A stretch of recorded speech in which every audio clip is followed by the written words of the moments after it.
Isang kuryente sa mga itinuturing na basic utility. Mahalaga ito para maging maginhawa at produktibo ang ating mga kababayan mapasatahanan man o sa mga establishmento. Halimbawa na lamang sa mga ospital, napaka-importante ng kuryente dahil halos sa lahat ng makina na ginagamit sa araw-araw na operasyon ay hindi aandar kung brownout. Hindi rin pwedeng maging unstable ang supply ng kuryente sa mga pagamutan dahil buhay at kalusugan ng ating mga kababayan ang kanilang inaalagaan. Kaya naman ang Mother Teresa of Calcutta Medical Center sa City of San Fernando, Pampanga, patuloy raw inobasyon para masiguro ang maayos sa serbisyo para sa kanilang mga pasyente. Mula sa traditional source of energy, ready na daw silang mag-adapt sa makabagong teknolohiya. Here in Mother Teresa of Calcutta Medical Center, we are really focused on looking at the patient experience. We are really going to improve our services. We're looking at gaps in our medical services. We continue to improve the facilities, and everything is on patient experience. We want to give our patients the best quality healthcare here in Pampanga and the whole of Central Luzon. Upang maisakatuparan ang layuning ito, nakipag-partner ang Mother Teresa of Calcutta Medical Center o MTCMC sa EEI Power Corporation, isa sa mga leading power generating equipment providers sa buong bansa.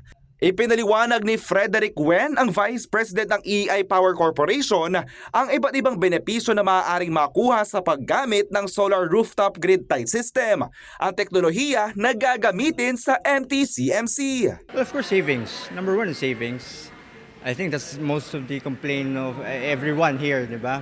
Savings pa rin talaga. Well, Mother Teresa, of course, they will be seeing their savings moving forward. And that's what we also expect from the other clients that we also have. Ayon kay Wen, batid nila ang importansya ng reliable power supply lalo na sa mga pagamutan at iba pang medical facilities. Kaya naman sinisigurado nila na oras matapos ang pag-install ng solar rooftop grid-tied system sa MTCMC ay tiyak 24/7 no brownout daw. Actually, for brownouts, yes, pwede naman kasi, depending again on this system that we are going to apply. But in the case of Mother Teresa, I think they won't be experiencing those. Sa tagal daw ng EEI sa industriya ay na-master na nila ang iba't ibang electricity technology and innovations. We have been in the industry since 1993, and I think we're one of the pioneers when it comes to solar industry.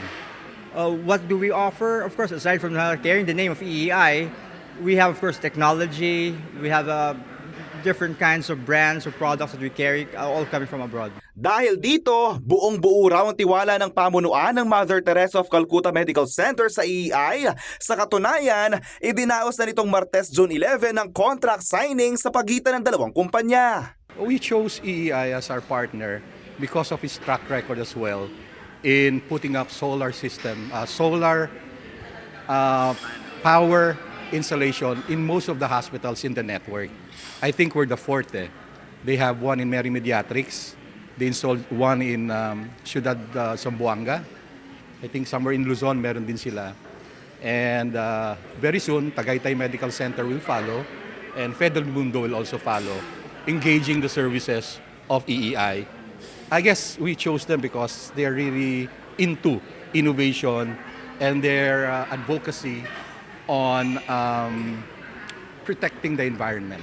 Para na sa mga nag-iisip at nais na mag-convert na to solar energy, pwede raw bumisita sa kanilang website na eeipower.com. Well, I'm sure they will. Of course, everyone, savings. That's number one. That's the key, actually. You could contact us through our website, or of course, you could always search online, and we'll definitely get back to you. JM De Jesus, CLTV 36 News.